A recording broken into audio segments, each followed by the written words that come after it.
What's one way you can better support sex workers? I'm here with Carrie Hill from empoweringsexuality.ch. And I'm Kathy Bertoli from the intimacydojo.com. Carrie, how can we better support sex workers? What's one way we can do that?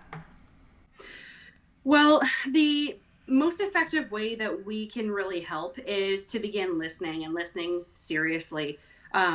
Sex workers' rights and their ability to have their own autonomy and really be taken seriously is an ongoing discussion that's only increasing now.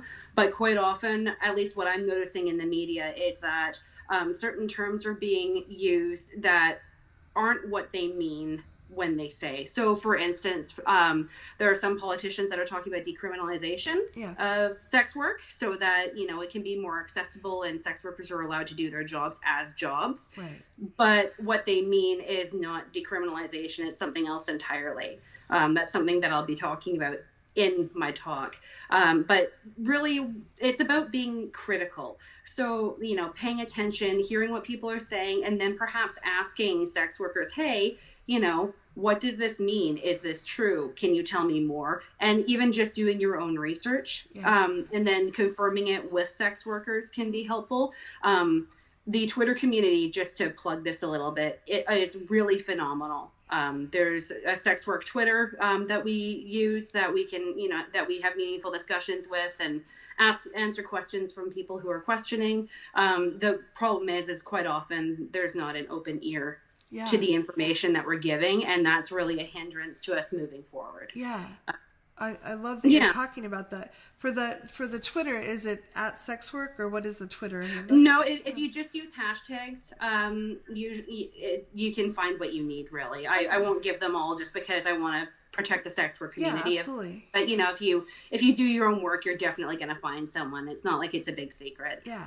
Okay. And you're going to be at ConvergeCon this year talking about sex workers' rights as peak feminism, how to be an effective ally. And I think it's it's a really powerful topic because it does seem like they're trying to support, but sometimes they can get in the way. Like even politicians or friends, or they mean well, but they're like stepping on toes. Or people are incredibly well-meaning when they speak about sex work in a positive way. The challenge right now is that terms are being thrown around that people don't necessarily always know the full meaning to, and they can often be conflated with other language, which actually is more harmful than it really should be. So for us, a big challenge is, disambiguating those terms to make sure that people, when they hear something, they know what it's meant to be versus what, say, politicians use it as in their intentions. So many politicians twist words and assign meanings. Sex work is incredibly politicized. It is a political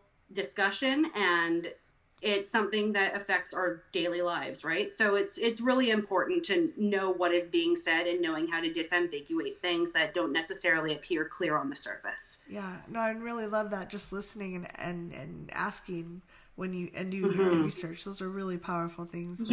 If I can actually add one more thing to that, it's when people are asking questions that you may know the answer to, one of a really effective way of being helpful is if you know a sex worker who also knows the answer, don't speak for them, open up the platform and invite them to speak.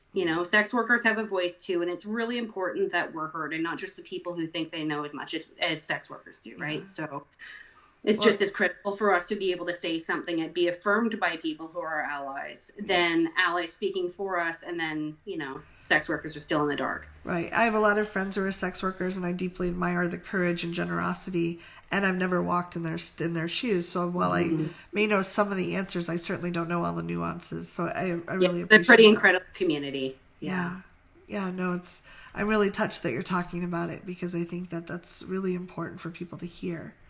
Yeah, thank you. ConvergeCon actually inspired this talk. Last year when ConvergeCon was held, a week before Fox de Sesta had just been passed. And so at least when I got there, I got to meet a lot of really angry sex workers because we're all like, oh no, this passed the House. What are we going to do? And it really inspired this talk. So I'm very privileged and honored to be presenting it this year. It's been a year of development, and I'm very happy at where it's come. Yeah, for anyone who's listening that's not familiar, Sesta Fosta are some laws that were passed that took away a lot of the ways that people communicated.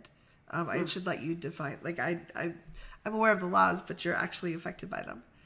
Yeah, FOSTA stands for Fight Online Sex Trafficking Act, and then SESTA is Stop Enabling Sex Trafficking Act, right? So it sounds really innocuous and very beneficial, yeah, but of course we want to stop trafficking. That have arisen as a result of it are hosts are now responsible as opposed to the users for any content, like adult content that's produced that's considered, pornographic or exploitative, and the language that's used in those bills is very vague, so it could be anything. And because even though it's US based, it's being felt globally. Like websites have been shut down left, right, and center. Payment methods are now cutting off access for sex workers to be able to use them. Blacklists have been shut down that are really crucial to sex workers' health and safety. The list really just goes on and on. There's so much, screening isn't there anymore. And it's even stretching outside of the bounds of sex work. Even sex educators have been affected. YouTube accounts have been shut down and quite arbitrarily, no options of appeal or saying, hey, I'm teaching about, self-aware sexual education. This isn't pornography. It's very difficult and complicated, and it's caused quite a lot of harm to sex workers. There have been people who have been confirmed dead because of it, unfortunately, as a direct result. It's nothing to trifle with. No, maybe the intent was good, but the way it's been, like the providers, like GoDaddy or whatever, they don't know how to tell the difference necessarily, and don't even want to try to tell the difference between trafficking and sex work or anything sexual. And they're just shutting it down. So the sex work community would say that SESTA FOSTA has actually driven sex workers into the arms of their exploiters. So that really is the long and short of the result of it at this point. Wow. Well, I thank you for being someone who speaks up about this and something so important. Well, thank you. Yeah, I really look forward to hearing your talk at ConvergeCon. Let's hope I have time to say everything. Well, if not, and if you ever like to come back and talk some more, I'd be glad to help you. That would be wonderful. I would love. And if you're watching this and you have comments and questions, please leave them below. I'll see if Carrie is available to come back on video and answer them with us. So thank you, Carrie. I really appreciate it. Thank you so much. It was my pleasure.